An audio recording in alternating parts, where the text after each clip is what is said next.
But you know what it was time for now, don't you, old Brian? Like Mussolini on commentary.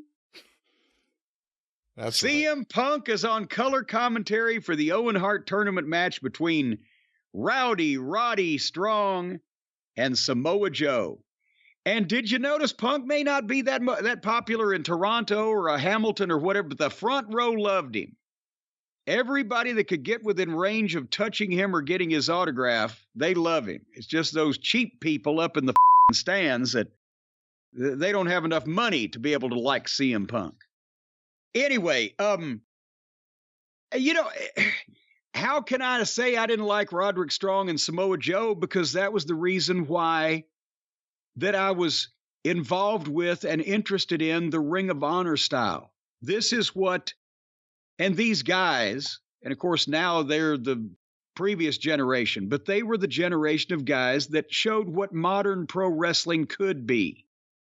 They weren't fucking constantly breaking furniture. Nobody was doing goddamn somersaults and flips. They were in shape, believable guys, hitting each other hard in safe places, acting like it's a struggle. Roddy's cardio is incredible. He's in tremendous shape. He wasn't blessed with size, but he's strong as a bull, and he works the way that he should for his size and gimmick. And Joe the same way. He's believable because he's a fucking beast. And he can pull out a dive every now and then, and it looks like a goddamn flying greyhound, but he will beat you and pummel you down. And he's got a mean countenance when he does it. And that is what I wished, that instead of this silly joke crowd, the buckaroos and their ilk, that the passion of these guys could have been looked kindly on by a gullible billionaire, so that you could have modern style, athletic, competitive, serious pro wrestling that people could enjoy instead of a bunch of goddamn silliness from the fucking Ringling Brothers set. Their chops and forearms landed.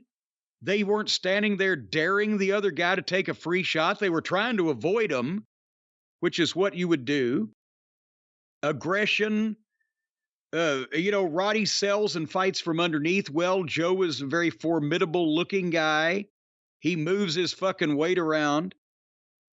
Punk was good on color. He mentioned he has never beaten Samoa Joe, which is important to say.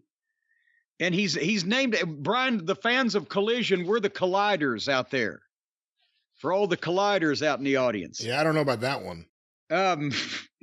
But anyway, they went back and forth, Roddy and Joe, and again, two really good workers doing what they do. And finally, Roddy had tried to get some kind of backbreaker for a while, and he couldn't pick Joe up. But finally, he hit a backbreaker, but he sold his own knee. And then he hit a kick and got a 2 count. They go back and forth again, and Roddy gets an angle slam on the big son of a bitch for a 2 count. But then, boom, just seconds later, Joe maneuvers behind, gets the rear choke, and takes Roddy down, and he passed out. And the referee stopped it. There was no tap. I don't mind a heel using a sleeper or a choke or a submission hold, but I hate it when the fucking babyface taps. Should always either referee stop it or pass out.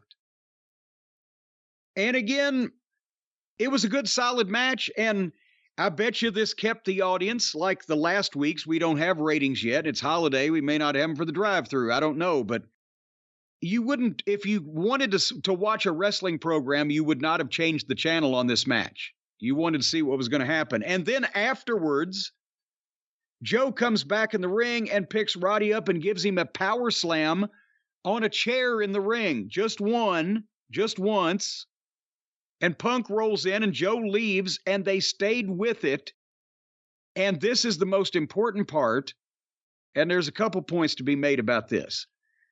But you saw the EMTs putting the neck brace on Roddy and putting him on the backboard. And I wrote, amazing. It's like a wrestling show. And then they showed them wheeling Roddy out on the stretcher after a power slam on the chair. This show is not embarrassing to watch. This show, honestly, right now, as I'm going to mention, in a vacuum, would make you care and want it next week. Well, how is Roddy? And goddamn, who's going to do something about this? And is he still in the hospital or whatever the fuck? But here's the problem, not only with I talked about the girls' ladder matches. How can the fucking 250-pound guys get hurt taking a bump that the 120-pound girls get up from? But this is how it's supposed to be done. A guy was power slammed by a 300-pound fucking heel on a goddamn metal folding chair. He should go to the hospital and get checked out. We should have EMTs. And there should be drama. But the problem is, when these little hatchet-headed nitwit college dropouts wearing their flowery fucking skinny jeans come off the goddamn roof through 3 flaming tables and pop up to take a selfie with their opponent immediately afterwards, it kind of dulls the response of the fans to when somebody tries to do it right.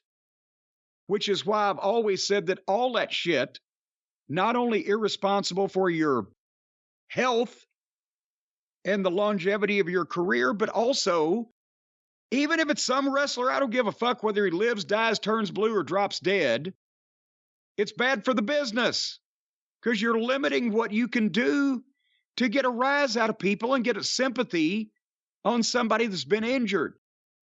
When you've proven to them time after time that none of this shit can possibly hurt you, even when much of it does. What do you think, Brian?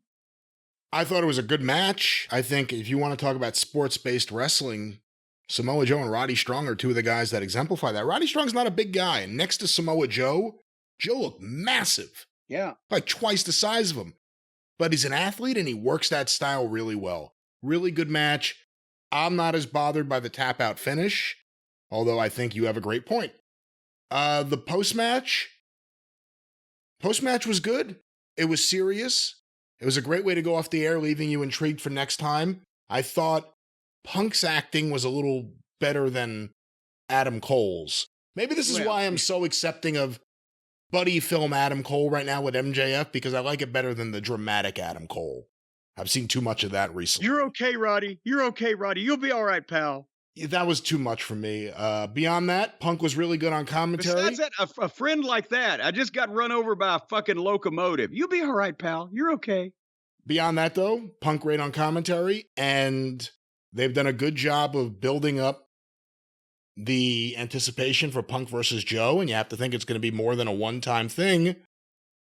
That could be what this show needs, because right now, I think part of the problem, we don't know what the rating is. There's some real good talent on the show. There's only one star on the show. And that's not to take anything away from MJF, because I don't think he's going to be on the show every week. Jericho was on the show last week. He's not going to be on the show every week. Hopefully. It's all about CM Punk. But you need another star.